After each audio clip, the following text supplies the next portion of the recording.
भारत के लोकतांत्रिक इतिहास में समाजवाद सिर्फ एक शब्द नहीं बल्कि एक संकल्प रहा है। उस भारत का जहां सत्ता का केंद्र दिल्ली की इमारतें नहीं बल्कि गांव की गलियां चौपाले हों, जहां नीति का पैमाना पूंजी का मुनाफा नहीं बल्कि किसान के खेत की हरियाली और मजदूर के माथे का पसीना हो। समाजवाद यानी सत्ता और साधनों का समान बंटवारा, आर्थिक विषमता का अंत और सामाजिक न्याय की गारंटी। यह विचार भारत में केवल किताबों में नहीं रहा बल्कि सड़कों पर, जेलों में, संसद और विधानसभाओं में भी जिया गया। जब सत्ता की राजनीति कांग्रेस के हाथों में सिमट रही तब जयप्रकाश नारायण ने सत्ता के मोह से उठकर संपूर्ण क्रांति का नारा दिया। जेपी का समाजवाद सत्ता में हिस्सेदारी नहीं बल्कि व्यवस्था में बदलाव चाहता था।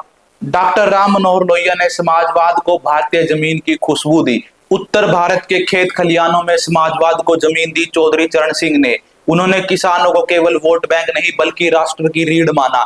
उनकी नीतियों ने दिखा दिया कि ट्रैक्टर का पहिया और लोकतंत्र का पहिया साथ साथ चल सकता है। जनेश्वर मिश्र गरीबों के मसीहा ने समाजवाद की राजनीति में नैतिकता और सहजता की मिसाल कायम की। उनके लिए राजनीति का मतलब सत्ता में रहकर सहज रहना था और बिन सत्ता के जनता के बीच में रहना। फिर आया मुलायम सिंह यादव का दौर, जिन्होंने लोहिया और चौधरी चरण सिंह की विरासत को आगे बढ़ाया। उन्होंने सत्ता को गांव-गांव तक पहुंचाया, पिछड़ों और किसान और मजदूरों की आवाज को विधानसभा से लेकर संसद तक पहुंचाने का काम किया। आज अखिलेश यादव नई पीढ़ी के समाजवाद का चेहरा है। उनके सामने चुनौती है लोहिया के विचार और 21वीं सदी की अर्थव्यवस्था के बीच संतुलन बनाना। मेट्रो, एक्सप्रेसवे और लैपटॉप बांटने के साथ साथ खेत और मजदूर बस्तियों में उम्मीद के बीज बोना। लेकिन सवाल यही है, क्या आज का समाजवाद सिर्फ पोस्टरों और भाषणों में सिमट गया है? क्या यह विचार आज भी गांव के किसान, शहर के रिक्शा चालक और बेरोजगार नौजवानों की जिंदगी बदलने की ताकत रखता है? समाजवाद का असली अर्थ है सत्ता का विकेंद्रीकरण, अवसर की बराबरी और राजनीति का केंद्र जनता हो।